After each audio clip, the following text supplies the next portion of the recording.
Okay, awesome. It's been a minute since I've done a live stream. So, hi everyone. End of, but LGBTQ History Month. Happy October. Happy almost Halloween.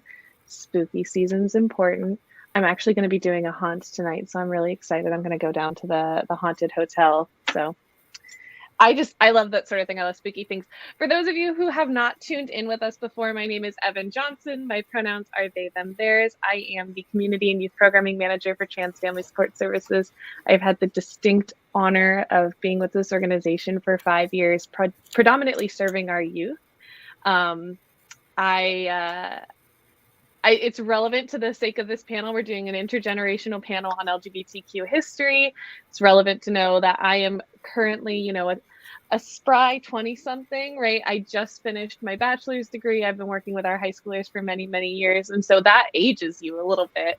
But when it comes to my activism that I was raised in, this is the generation of Gavin Grimm's case, and like my school district also had a similar case when I was coming up to it. So that's a little bit like in the framework of where I'm coming from in these conversations. I'm very excited by the folks who are joining us today. So first of all, I'd love for Ronnie, if you want to introduce yourself.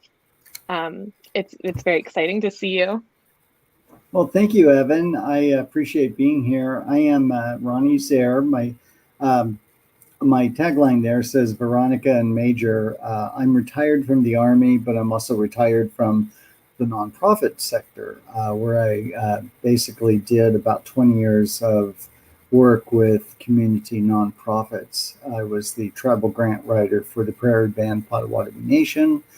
I have been a fundraiser for LGBT organizations, and I think from an intergenerational standpoint, just a comment I'll make about that is that I've seen very good, what I want to say, cooperation and collaboration between elders and younger people in the LGBT community, especially when it comes to helping to raise funds for some very, very good organizations.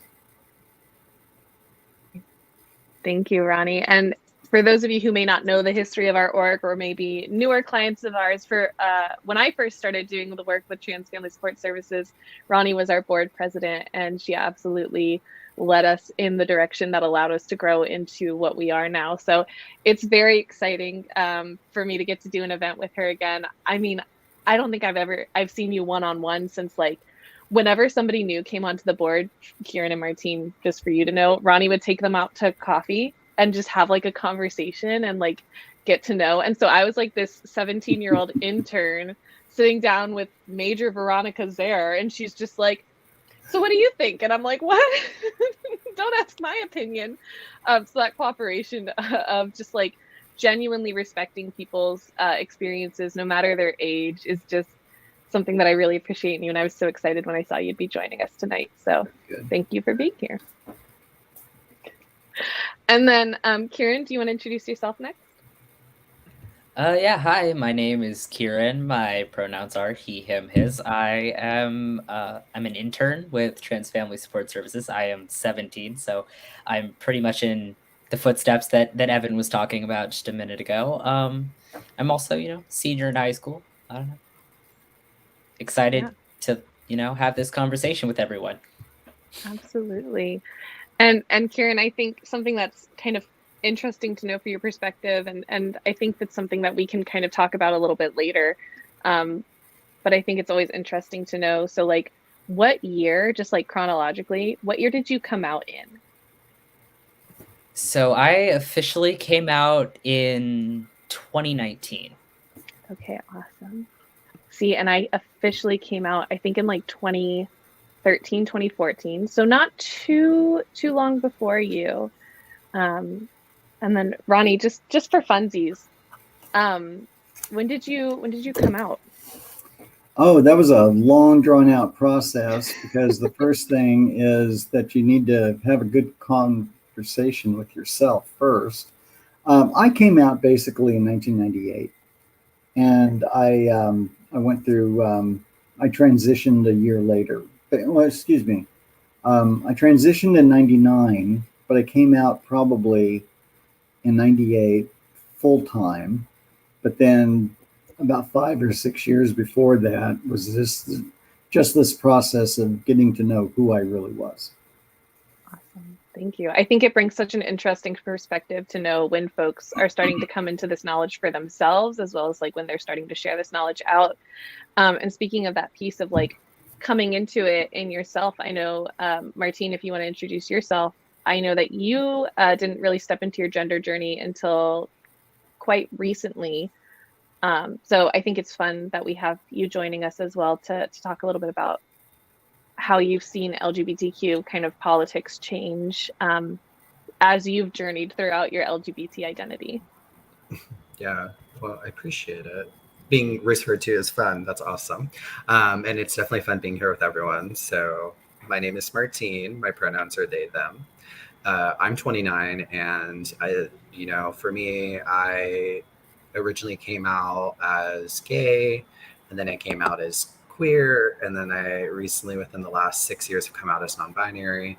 And it's definitely been an experience of understanding and accepting oneself, like you pointed out, Veronica. And the other thing is, like you said, you came out in 1998, which is wild for me because I know that, I believe, if I'm correct, not wild for that reason, actually, but wild because isn't that the year that Matthew Shepard unfortunately passed in that year?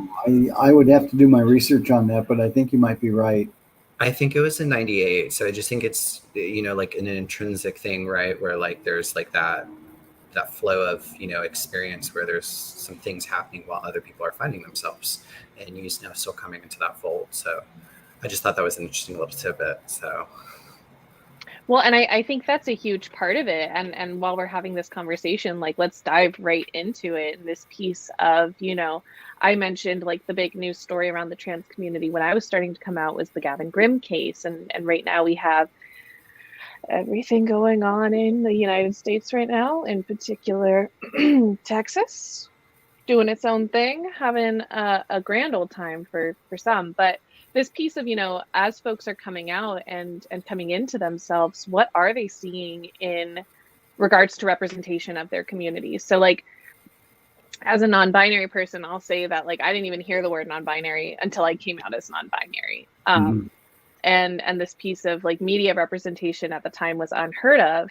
But now we're seeing non-binary characters in like mainstream children's television. Like Steven Universe had a non-binary character played by a non-binary actor, which is just absolutely mind-blowing to me that's something that I would get to see in my lifetime.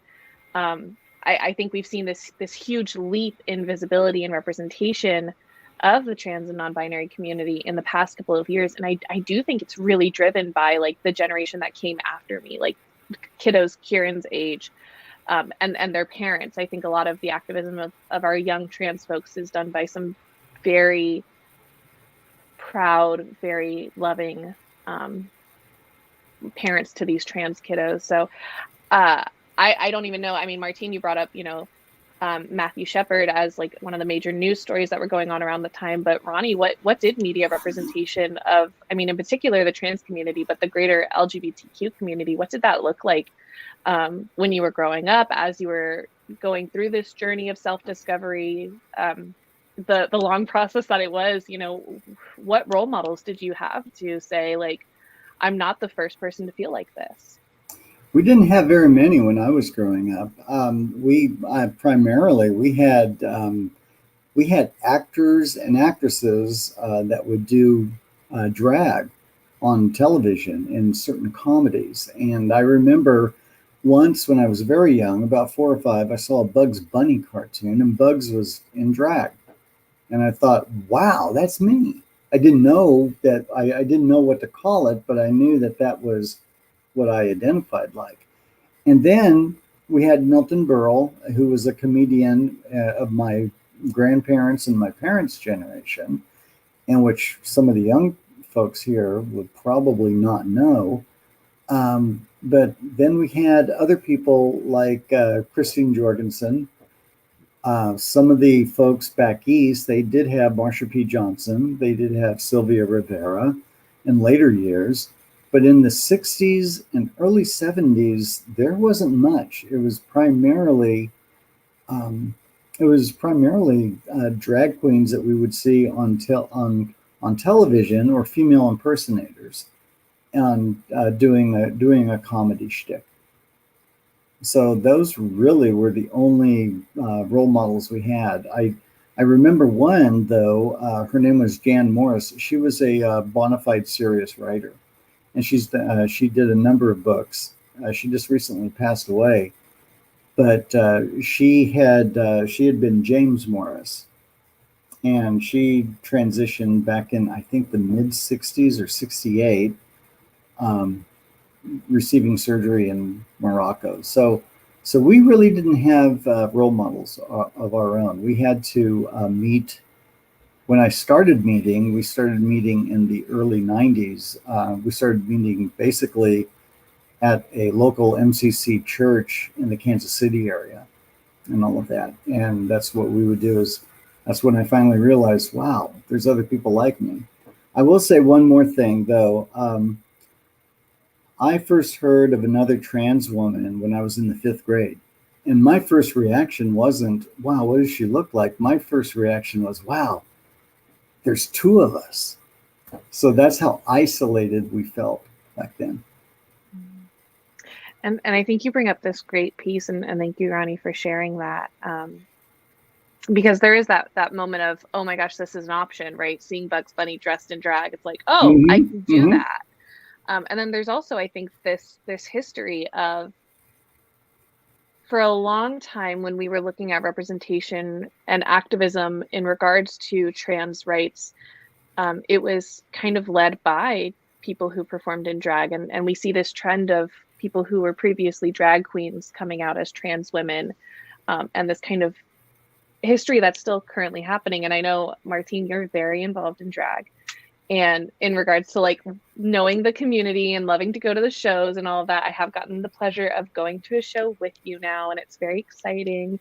But like RuPaul's Drag Race has recently admitted like their first trans drag queen, or their first openly trans, right, contestant, who was out before they joined the cast. And what was that kind of like for the drag world, and did that really kind of shake things up, or did that open the possibilities to see such a mainstream depiction of drag that is now bringing in the trans community? Yeah, I definitely think, like, if like, first off, like how Veronica was saying, I think drag has always been intrinsic within the trans community, like they're intertwined, because it's about gender expression essentially, right? And now, because we've gotten to a point in our culture where we understand to a linear level what gender identity is, we're able to kind of like have more introduction of like other forms of drag, which aren't just like female impersonation. So I think that's also something that's been, which is great, because it's turning back to like what it originally was intended to be, which is performance, and it's been performance. But I think that when the artists are talking about Mick got on there, Kaden, I believe is their out of drag name. It was a big deal because there had been a lot of controversy with the trans contestants within Drag Race prior to that.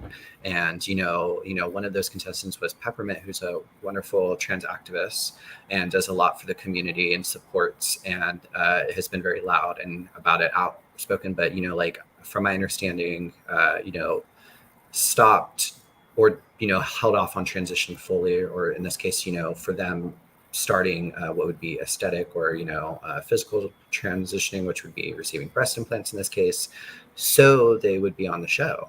And she has been very open about that. And so having someone out on that stage now with their scars, from top surgery, and it being amplified, and they really did that, it's something that's wonderful. But I don't want it to be mistaken for a lack of work needing to be done. That's definitely not the case. There's still plenty more to be done, and we don't want to hold our idols on too high of a pedestal, right? Because then we are not holding them accountable for their past actions or future mistakes they may make. And so I think that truthfully is what we're at within drag. But like also within local drag, outside of the mischievous, or not the mystique that is Drag Race, you know, local queens support trans performers. Mm-hmm. You know, this veil that we have of what drag is definitely not that. And I will say that locally we have here in San Diego, for those who are tuning that aren't from San Diego, have phenomenal trans and bio queens, and they both can take a stage equally as well. So I just want to make sure that's heard and said. Okay, so. Absolutely. And I feel incredibly grateful with our organization and just with the San Diego community that we have such support from the drag community. I mean, we do an annual or twice annual fundraiser that is a drag show for trans family, and the queens are always so generous and they put their all into those performances, and they put on a really spectacular show. And the relationship that the drag community has with the activism community, and in particular the trans activism, because we do see this relationship between, before we knew, Martine, like you said, before we were distinguishing between gender expression and gender identity, right? Before those were two separate conversations, this piece of gender nonconformity was the platform. And so I think we're incredibly lucky to have the community that we have out here, to have some of the trans performers that we have out here.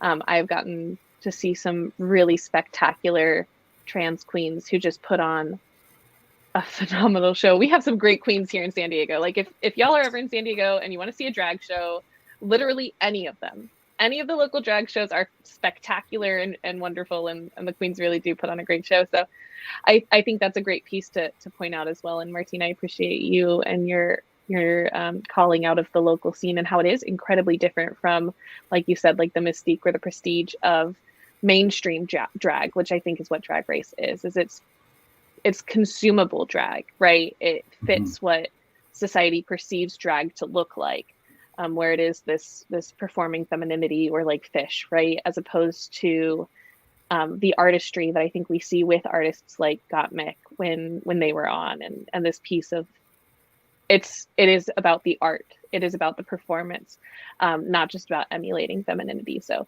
thank you for bringing that up. And then pull Kieran into this, right? So Kieran, you know, you have gotten to grow up, and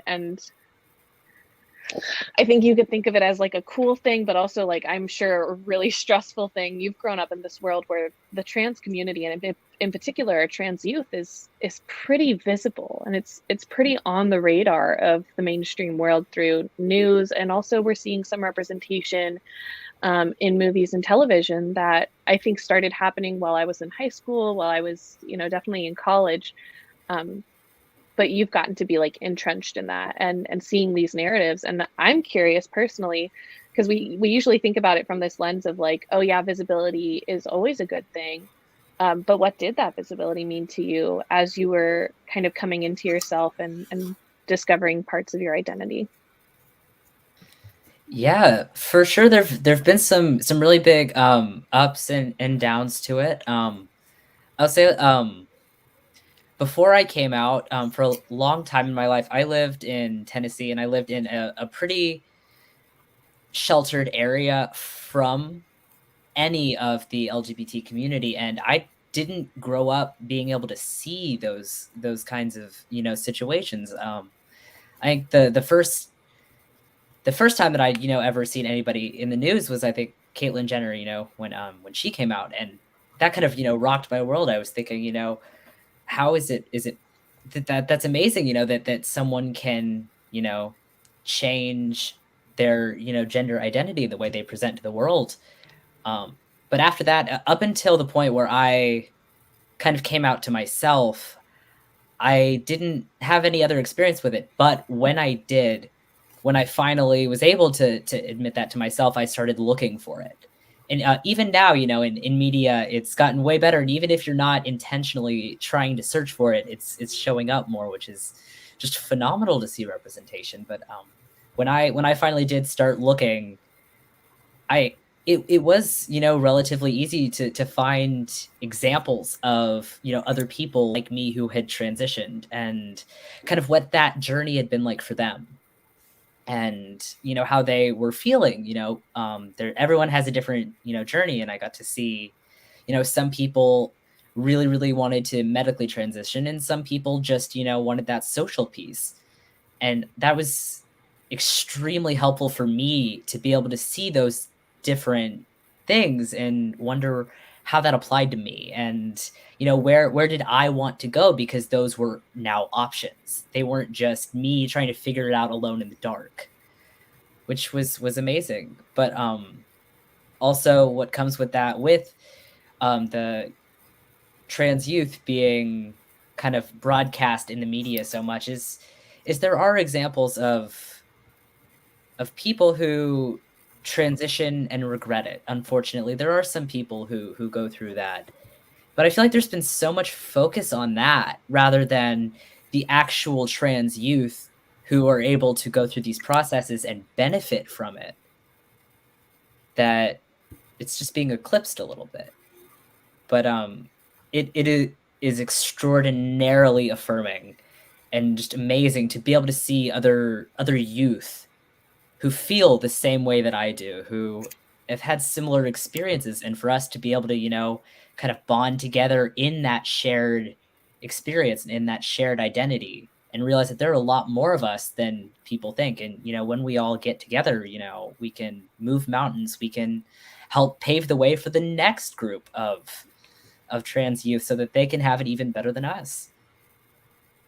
Thank you, Karen. I can't believe I've been working with you as many years as I have, like, as you being one of our kiddos, and I didn't know that you were like this articulate and wonderful of a public speaker. So I am now, you know, upset at myself that I haven't been utilizing you for panels for like 2.5 years now. But I'm glad that you're here speaking with us now. And I love this piece of bringing up, like, you don't even have to actively seek out representations in the media, because, you know, kind of to switch it away from gender identity and moving it to sexual orientation, because that was kind of the piece that society was getting comfortable with first, right? I remember when I was in high school, when I was a kiddo, the only way we were seeing our identities represented in media was like headcanons, right? Things that we decided were truth about characters that we related to. And how that was influenced by queer perceptions of what queerness looked like in others, right? And so, like, I would be watching a show with my family, I'd be like, oh yeah, that character is totally bi. But, like, heaven forbid you bring that up to a straight person, because they didn't get why you saw this person as queer when they had given you no indicators. And so there's definitely this piece of how queerness in the sense of sexual orientation, right? How that and sexuality have kind of had this interesting progression where we're going into, like, it's no longer just headcanons, right? We're having canonical LGBT characters, but those LGBT characters, I feel personally, and I don't watch a whole lot of media because I am the way that I am. Those of you who know me, I watch like 3 movies over and over, but those depictions, I feel like, are still really catering to the heterosexual audience, right? So how do we make this happen? Because we know that this representation is relevant. We know that this representation is powerful, but it's also powerful to be done well.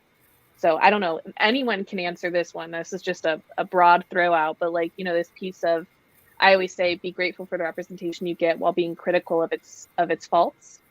And knowing that, like Martine said, don't put all your idols on a pedestal, because then we're not holding them accountable. Same thing with, like, media depictions, and this piece of sexual orientation, and how our sexuality is not all just like Love, Simon, where it's like the whole plot is about coming out. There's also, you know, our own experiences that aren't what are being consumed by the straight audience or the majority audience. So there's a historical lesson to be learned here, I think, and that is, let's go back to 1966 and the original Star Trek. And before that, there had never really been a black actor or actress that was very big on on the stage. I think there was I Spy with Bill Cosby, but Nichelle Nichols became Lieutenant Uhura on the Starship Enterprise. And I remember hearing a story that she called up Martin Luther King, and she said, they want me to play a girl answering the phone, you know? And he said, take the part. It's representation. It's visibility. And I think that's the everlasting appeal that things like science fiction, in particular Star Trek, has for people, is that they see a world that can be a lot better than the present world. Okay. And she was an integral part of that crew. And that, I think, lent a lot of individuals the ability to see that my life can be something a lot more than what other people may have mapped out for me. And that's why I've never watched it, but I understand that Discovery, Star Trek Discovery, that's on CBS pay-per-view channel, I believe they do have a non-binary character now. So I think we do it through performance, and what we do is we constantly agitate. And that's what I like about Kieran's generation, is that the younger generation is very good about agitating studio executives and saying, you get representation out there, okay? We want that representation, okay? And that's great because I think there can be a collaboration between the young folks pushing for change, because I guarantee it, those studio execs, they're going to old folks like me and they're saying, how do we help make this, how do we help answer this question and come up with people that are very good about what they're doing in their job and all of that.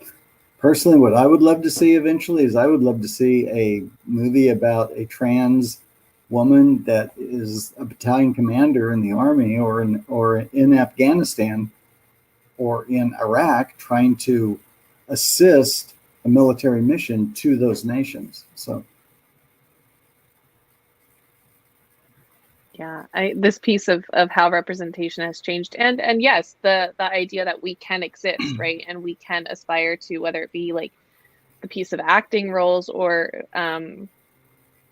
I think science fiction, like you said, science fiction is often pushing into a better world. I like that you said how you said that, and pushing the limits into what the world can look like. So that's really cool. Martine, Kieran, anything you wanted to add on this piece? Who wants to go first? Do you want to go first, Kieran? You can go first for sure. Okay. Yeah, I think it's like also a really hot topic, right? So we recently had the Dave Chappelle special hit Netflix, in which there was a lot of very targeted anti-trans comments and just transphobic remarks that were made in lieu of humor, and with the caveat that it was humor, so it doesn't create, with this words of the CEO of Netflix at the time, it doesn't create real world harm, is what was said. But the reality is, as we are individuals in the community, both in our sexuality and in our gender identities, we understand that not only is it real world harm, it's twofold if you're someone who lives with a dual identity. It's threefold if you're someone who lives with a biracial identity on top of that, or an ethnic identity on top of that, rather than it being white presenting. Like, I'd like to call out that we all are here this evening, right? All very white presenting. So, you know, I don't want to speak to experiences I can't speak to, but I want to make sure that that's acknowledged. But with that, we get to see our beautiful Black trans women like Ashley Marie Preston out there in the media doing these things where they're creating she's creating wonderful grassroots rallies to be able to hold these people accountable and bringing people forward within the community. And it's a step back to what our foundation of community started on with the gay rights liberation movement, right? Which was how we know the story infamously. I think we all know it in the community. If we don't, we haven't done our homework, which is, the Stonewall riots and, all the history behind that with Marsha P. Johnson and Sylvia Rivera, as Veronica was mentioning, out there on the East Coast. And the first brick so-and-so that was thrown being by a Black trans woman, Marsha P. Johnson, is what they say, even though, I believe that's not what Marsha claims, if I remember correctly. So, but, media. So, but the point is that we still have those same individuals out here doing the work, but also facing the persecution twofold because of the fact that they are experiencing this.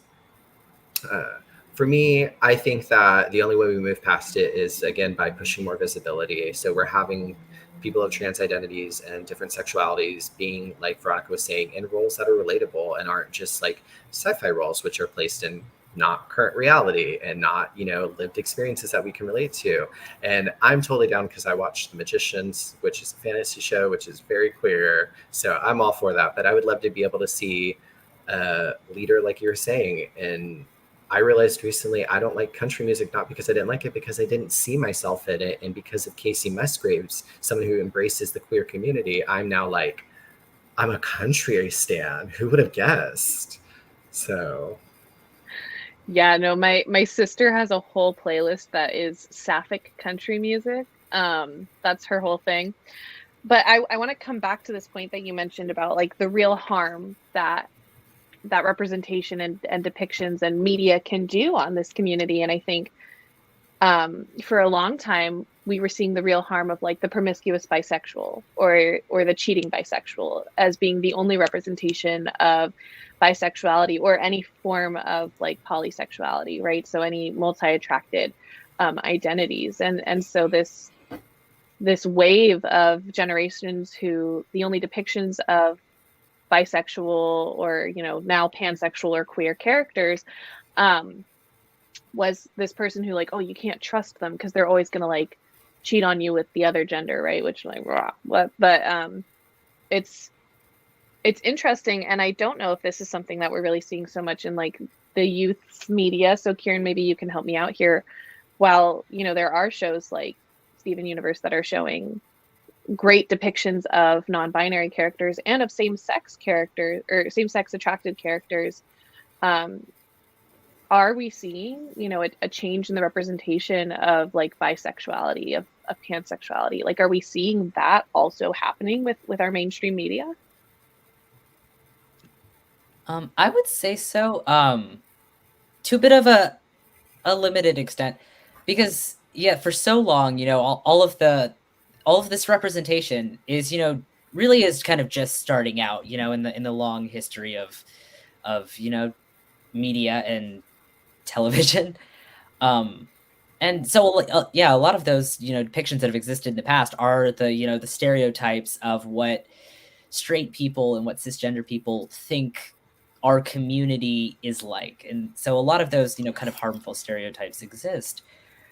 But I would say that moving towards the present, there's been more of a focus on and less of let's just portray these characters to say we did it and to be controversial, and more towards let's actually focus on trying to create a realistic character, a full person, rather than just a caricature of an identity.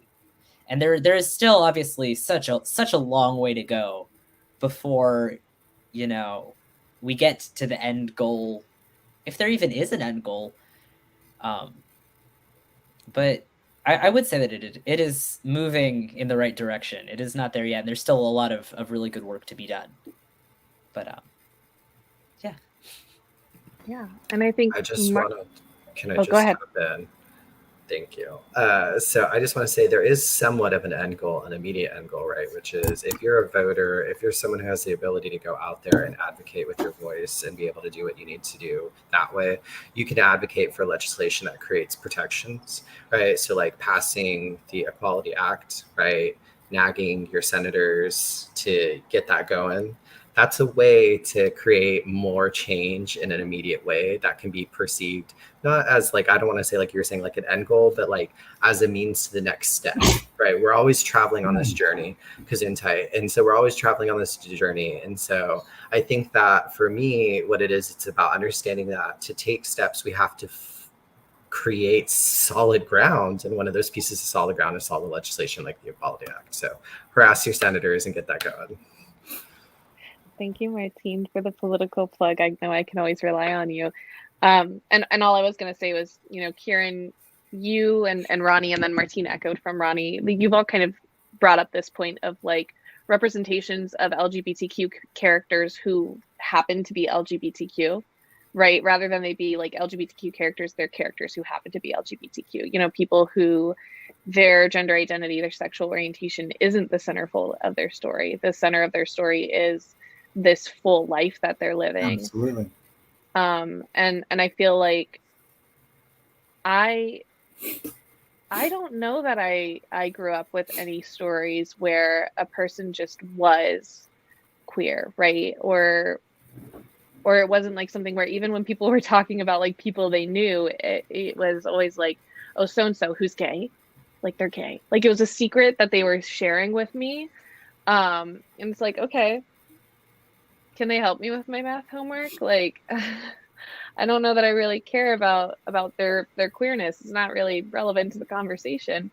But for some reason, you know, society feeds into that. And like, I know that I always kind of get up in arms and a little bit defensive around this idea of like trauma porn of the LGBTQ community, where we're seeing those like horrific stories of like violence against this community. A lot of the like same-sex loving films that I've seen, like it never ends happy, like one gay always dies, or like there's always like a brutal violence, or you know, those sorts of things happen. And it's definitely, it makes it scarier to interact with the world. And I want to say that, you know, this piece of the world is changing, but the world is changing in partnership with media. Media is, you know, a lot of folks' exposure to this community. And so if they're only seeing queer characters in this context of like violence and oppression, you know, the cheating bisexual, the trans woman doing sex work because she has to, right? Like, if that's the only context that people are seeing our narratives in, how does that then shape what the future of this community looks like? When my kid comes out as bi, am I only going to think, oh, well, I think the L Word had one bisexual character who ended up cheating on a woman with a man. Like, I don't know. I never watched the L Word. Sorry, lesbians. But like this, if my kid is coming out as something and the only exposure I've had to this identity before has been this negative depiction, what does that make the trajectory for their future? And that's definitely, Martine, you're absolutely right with like the basis, the foundation is strong politics, because politics shapes society. Media also feeds into society, and this piece of what stories are we being fed about this community, and how have those, to tie it back to, you know, LGBTQ History Month, how's that language changed? How have those stories changed? You know, we've seen this shift from words like homosexual to gay, right? Words like transvestite to trans, words like hermaphrodite to intersex, right? This evolution of language, and even just this evolution of definitions of language, how queer has shifted into this more umbrella term for the community, rather than just a word of violence and oppression. And I think it's really interesting. And Ronnie, I would love to hear your take on this, of, you know, the evolution of language used in reference to this community, both by the in-group and out-group, right? So by heterosexual cisgender people talking about LGBTQ folks, and by LGBTQ folks talking about our own experiences, there's been a really rapid evolution in language in the past like 10 years. And what has that been like, kind of watching from this piece of, you know, well, I remember when queer was used exclusively as a violent word, right? And so what has that kind of been like for you? Well, when I was growing up, queer was a derogatory term, and you never wanted to be called queer. because if you were called queer, that meant that you were retarded. Okay. I do like the idea that politically oriented gays, lesbians, bis, trans people, and queer people basically took that term and used it and said, yes, I am queer. What are you going to do about it? Okay, they basically said they stood their ground. When we talk about visibility, I want to go back to visibility just for just a minute. I think it's important that we celebrate the people that are in our community that have successfully transitioned on the job, or have successfully transitioned and been promoted in their positions. I know that she was, it's controversial right now to advocate a person that's on the police force, but Christine Garcia was a local police officer here who transitioned on the San Diego Police Department force. And she's gone now. She left us. She's in Texas now working for Tesla. In their automated car department or whatever it is. But we need to celebrate the fact that we are doctors, we are lawyers, we are business people, we are scientists, and I don't think we do that enough. I think we're so focused on the political aspects of gender that what we've lost is we've lost the ability sometimes to celebrate the accomplishments of those men and women and other folks that are out there in the trenches every day, basically influencing people one at a time through their work. Because what I love to tell straight people is this, is that, listen, the only thing we want is what you guys want. We want to be able to work in our positions and work in our jobs so we can provide for our families and be respected members of our communities, of our neighborhoods, and our regions. That's all we want. And guess what? Most people I tell that to, they say, well, duh, I get that. So when we talk about the language that we use amongst ourselves, I think we can fire ourselves up with a passion sometimes that looks beyond the everyday influence that we do. And this is a question I have for Karen and for you, Evan, is that you all are out right now working day to day with straight folks, okay, and heteronormative folks, right? And I'm sure that you get asked occasionally. But I remember one time I was working with this one guy, and I revealed something about myself that I wasn't always a woman. And boy, he said, well, since you brought it up, and he had like 20 questions, okay, about what is it like for you living your life and all of that. And all I could say was, it's work. Evan, I hope that answers your question in a roundabout way. I hope I didn't segue too much into other stuff. No, I love the roundabout way, and absolutely this piece of, there's a different way that we interact with other LGBTQ folks, and we can kind of, I know that sometimes when I'm talking to other queer folks, especially like my friends or my partner, we can get into these really like radical ideas, right? Mm-hmm. And then it comes to this piece of then shifting our goals and ambitions when we talk to straight cis folks, where it's like, no, we just want the same things that you want, and kind of like de-elevating, declining, lowering the conversation a step. I just saw the ASL interpreter go like this, and I was like, that's the word I want. I would use the word relating. Trying to relate to them. Sure. Yeah. And this piece of, they're not kind of ready for the like novel ideas of like what having the same things that they have means for us as queer folk, right? And this piece of like, for me, that means not having to come out as non-binary by basis of saying my pronouns, right? That means like my pronouns not immediately outing me as trans, and folks being curious of like, well, what were you born as, right? And so like that's wanting the same thing for me that cis people already have. But for a cis person, that's like a radical concept. And for a queer person or a trans person, that's like, yeah, no, that makes sense to me. And so I think it's very much this piece of like not only our language changes where there's like a linguistic shift, right? A code switching that we do between talking to straight cis folks as opposed to other queer folks.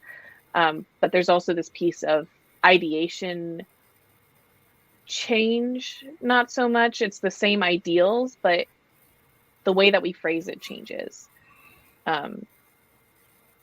If that kind of answers your question that you also had for us, and Kieran, Martine, I'd love to hear y'all's takes on it as well.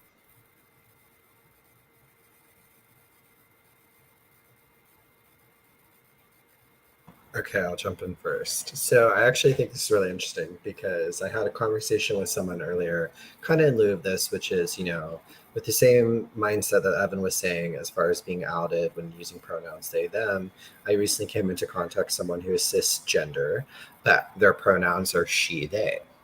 And so I feel as if that is a way of removing that stigma or like that association. I don't want to say stigma because that's a negative connotation, but like that relation, right, that we have with the pronouns they, them to only being people who are non-binary. And by removing that, we're removing this preconceived notion that they are trans, right? Because if cisgender individuals also use those, then it's about what I ultimately hope what we're all working towards in the queer community and the trans community, which is respecting each other, respecting pronouns, being able to walk. You know, there's no utopia, but there's definitely a place where we can just be each other and be ourselves. And I think that's what we're ultimately working toward through the things that we're doing. Evan and myself had an interesting dialogue the other day on our meetup to this, because for those that are not familiar, we do have meetups about 2 days usually prior to these wonderful live streams on Clubhouse, which is an audio only app that you can get free for download via the iTunes App Store or the Android App Store, free plug for them. But join us for the pre-conversation so you can know what I'm linking in right here, which is, visual, like gender markers and removing what gender markers mean to you as a trans person. And I know, Veronica, we haven't had the great opportunity to meet before this, so I'm very politically inclined, and I do think about possibly running for office at some point. And so the conversation is, how am I not outing myself, right, on the campaign trail every time I introduce myself with my pronouns, right?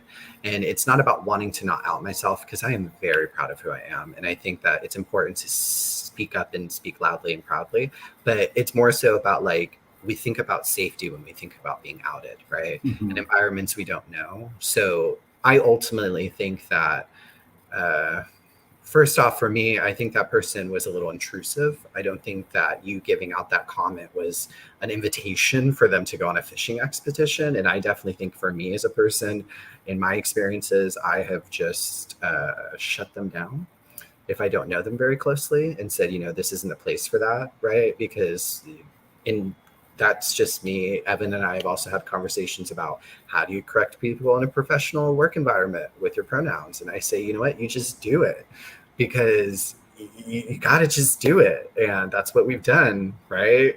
I hope, Evan, I know I have. I hope you have. So, Kieran, I'll leave the last for you.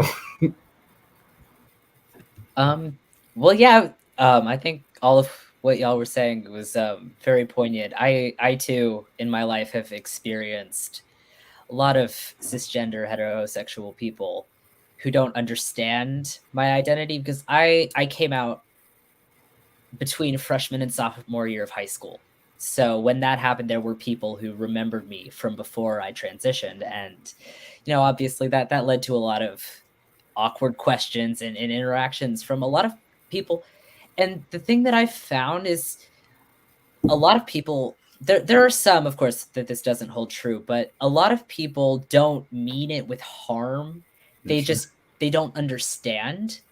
They don't understand the language that we use in regards to sexuality and gender identity. They don't understand, the terms that we have, or, why we see these concepts a little bit differently than they do sometimes. And that a lot of people just are seeking to understand more when they ask those kinds of questions, and they just don't understand, the personal issues that someone may have if you ask, what were you before, or what was your name before you transitioned? Because some people get a little bit touchy with that. I know me personally, I don't like to give that information out, but some people are fine. And I think just, in a roundabout way, it is important that, we have more of this information, more, widely spread throughout the world, that it becomes common knowledge, of kind of the do's and don'ts of how you interact when somebody may indicate that they're a member of the queer community. Or even, if we are able to get beyond that entirely to where it's not even a question, that would just be absolutely phenomenal. But yeah, I don't know if that answers any question, but that was my 2 cents on the conversation. If you don't mind, Evan, I would like to say that, like, yes, education is always important, which is what I think is, but I also think education in place of acknowledging people's microaggressions, which essentially those are, right? They're subversive, almost transphobic comments, is what my comment towards, like, right? You say, because it is up to you as an individual to understand what is safe, right? In your relation to that person. But I definitely think that we shouldn't make excuses for individuals still, like, and if you're going to educate them, also educate them about microaggressions and how maybe they're being a little microaggressive towards you. So that is kind of a thing. And fleeting thoughts, Kieran. I had a wonderful thing to say fleeting thoughts. Because everything you say is wonderful. I don't know about that one, but I do. I know. I also had a fleeting thought, Kieran, while you were talking about, like, how sometimes cishet folks just don't understand, like, where we're coming from. And so I know that for me, it's kind of a generational piece, but also a cultural piece where I mentioned to my mom one time, like, we were having a conversation, and she was like, oh, you look so cute today. And I was like, yeah, but do I look, like, gay? And she's like, what does that even mean? And so it's this piece of, like, she just doesn't understand that's a concept. But Martine gave me a signal that we do have somebody who actually asked a question in the comments. So is it easier to experiment with gender and gender presentation now than it was before? And what do we want to see improve in the future? Which is a great question, because my, like, wrap-up question was going to be, what does the future hold for LGBT activism? So I guess let's start with the first part of that. How has it changed? Because we are all from different eras when it comes to when we are experimenting with our presentation and coming into our identities. I know Martine and I have talked a lot about what your high school experience was like, and obviously I talk a lot about mine. but how has that shifted? And maybe, whoever can start wants to start, and we can just go from there. Kieran, maybe you want to start as the youngest of the group? Sure, I'll start. Obviously, I can't speak to, how it was before my day, as I am a child. But even, I'd say, since the time that I started to come out, and to the young people who I'm seeing start to, come out now, is that I felt, for me, there was a lot of pressure when I came out as transgender to just completely flip like a coin, going from super, super feminine to super, super masculine. And there wasn't really a lot of middle ground. And I felt that there was a lot of pressure. Like, I couldn't present with even close to anything that resembled femininity, because that would mean that my identity wasn't valid and that people wouldn't respect my pronouns or, who I was as a person. And I think later, as, I came out and became more established in my identity, and also I've seen, society start to shift a little bit. That seems to have loosened a little bit, that people are starting to, I think, come and understand that someone's pronouns and the way they dress are not necessarily linked. Mm-hmm. Or if a person has long hair, or if they like makeup, or if they have painted nails, like any of the arbitrary forms that we use to mark, what's considered feminine or masculine, is starting to blur. And there are starting to be people, even cisgender people, who are starting to be able to experiment with what they feel is most comfortable for them. And I think that that's kind of a beautiful thing, that, you know, as people, we're learning that we don't have to present a certain way, or we don't have to express ourselves in a, you know, stereotypical way. For it's rather about who we are as people and what we feel most comfortable with. And yeah, I think that's going in a great direction. And Well, just to like, oh, I was going to say, Ronnie, just to go chronologically for a second, Mhm. because I grew up Mhm. largely with the same sort of experience that Kieran had. But I think the one big shift that I've seen in my like activism lifetime is when I was in high school, it was starting to be comfortable and okay for like feminine identifying folk to present masculinely, right? So like Ruby Rose was like the thing, right? Like she had just been cast in, what was her first big thing? Oh, Orange is the New Black was like her first big acting thing after her modeling career. And so now we're seeing this shift of, like you kind of alluded to, cisgender men who are starting to present femininely.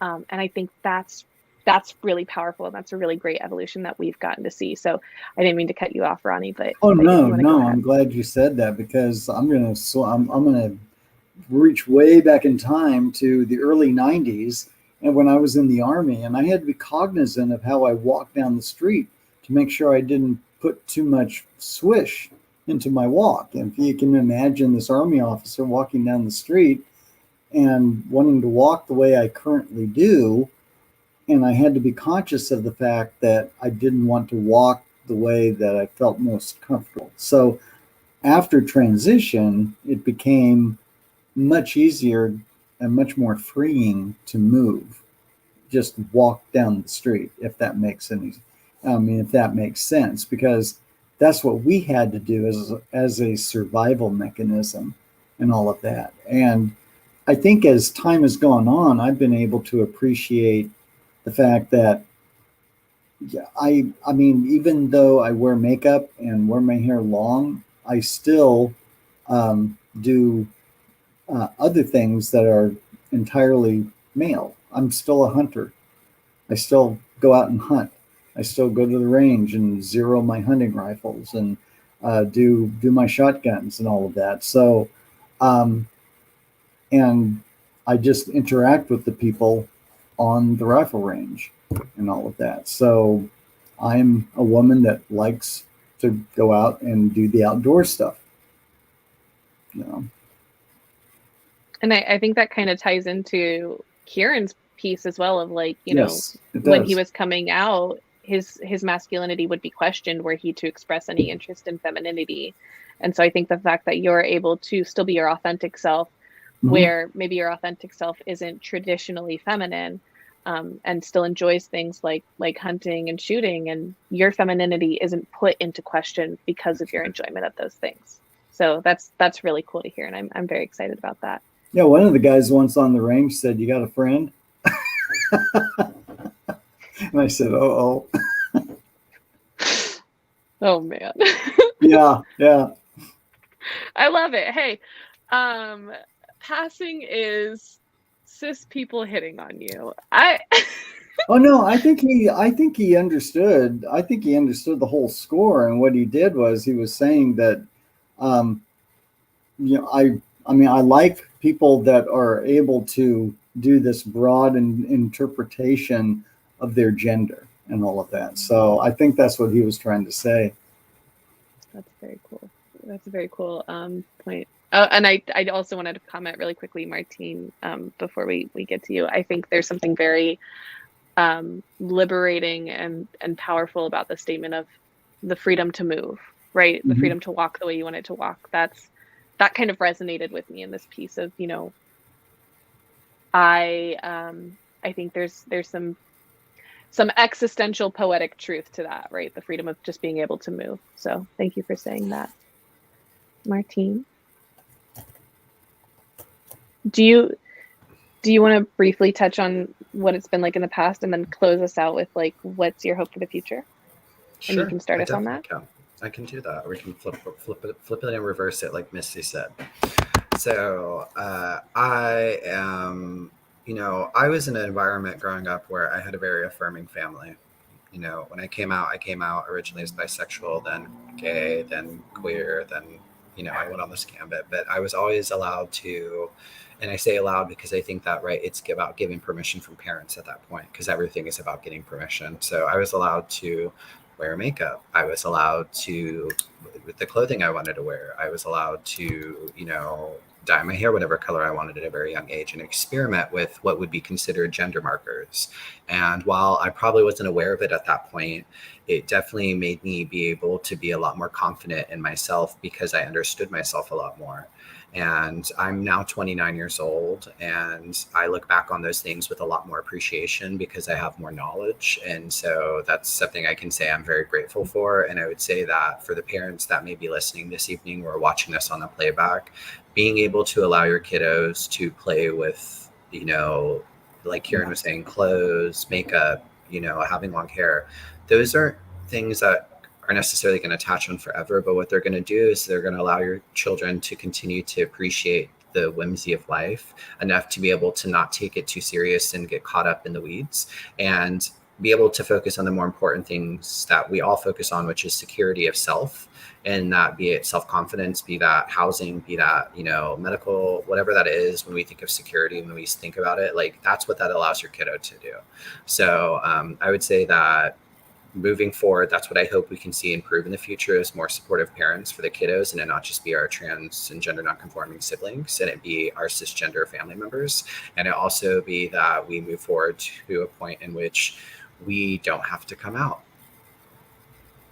There we go. So that's my last piece, and I'll pass it to whoever you want. Mixed moderator Johnson. Oh, thank you.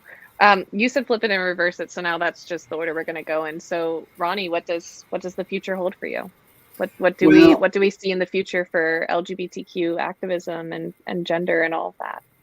I just want people. I want our community to understand that they should pursue their passions. Okay, their life passions, be it art, be it science, be it law, be it whatever you want to do, you should pursue that, because it's not your gender identity that defines you.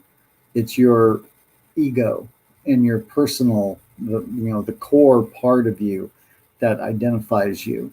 The other thing I'd like to say is that I'm really hyped on trans family support services, and I'm going to put a shameless plug in for support.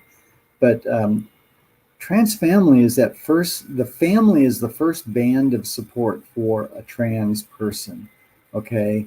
And once that trans person knows that they have the security of family that supports them, they are able to do an awful lot with their lives in the form of prioritizing where to go for education, what they want to do with their life, and how they want to contribute to humanity.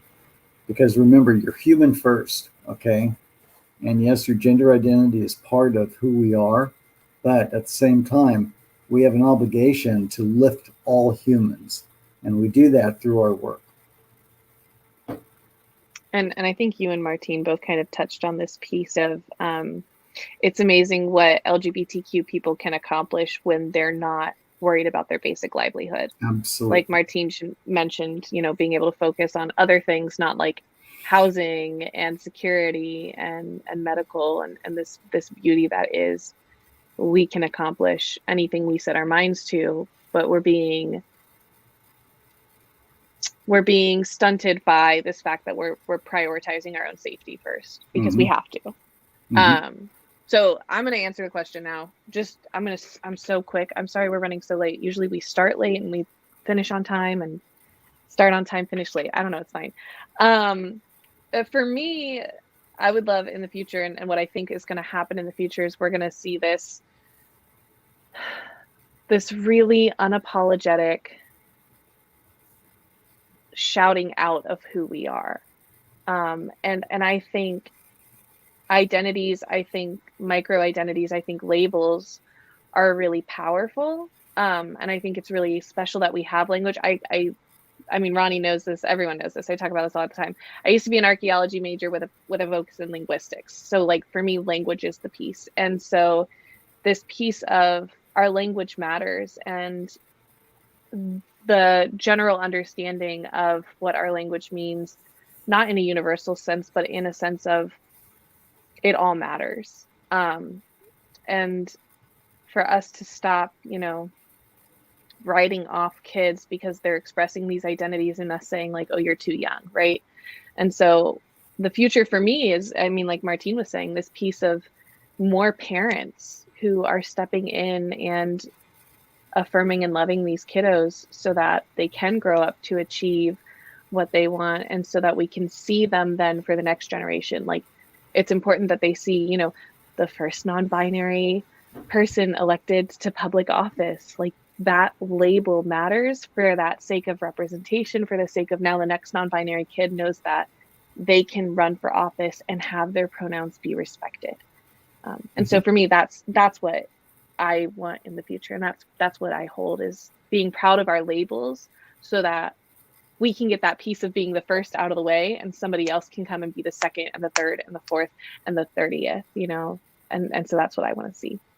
So, question of the future from our future, Kieran, what is, the future of LGBTQ identities and expression and activism? See, I think I'm just going to echo what all of y'all were saying. There were so many great points. I think one phrase, though, when all of you were speaking, that really, really hit home, I think it was what Veronica said, that we're human first. And just getting to that point where children or young people, whatever age, are able to freely express themselves and are able to make decisions without that fear of livelihood, of instead of having, coming out and transition being this whole, big scary thing for so many people, just people being able to say, this is a decision that I'm going to make because it is going to be good for me, and having that be respected and that being accommodated and being supported. So, and I think there've been, monumental steps that are moving in that direction. So I guess I'm just hoping in the future we get to, continue on that journey and, go even further with it. Yes. You heard it here first, folks. Queer people are people. Love to hear it. Thank you all so much for joining us, for hanging out with us if you stayed this whole time. I know we ran over, but hopefully it was a very fulfilling conversation for you to hear. Thank you, Ronnie. Thank you, Kieran. Thank you, as always, Martine. I love working with you. I also want to thank and shout out to our interpreters for the evening. This was the first live stream that we have had live ASL interpreting for, and it will not be the last. And it is absolutely stunning to get to see that accessibility in this community. Talk about the future of LGBT activism. The future is accessible. And this is that piece of accessibility, that the small effort that we can be making to make our platform accessible. So happy LGBTQ History Month. At the very end of it, we're coming in at the last couple of days. Happy Halloween to those of you who celebrate. Other fall festivities. I hope you all have a spectacular weekend, and that we started you off on a pretty neat send off from the week. So thank you all so much for your time this evening, and we'll see you again soon. Bye.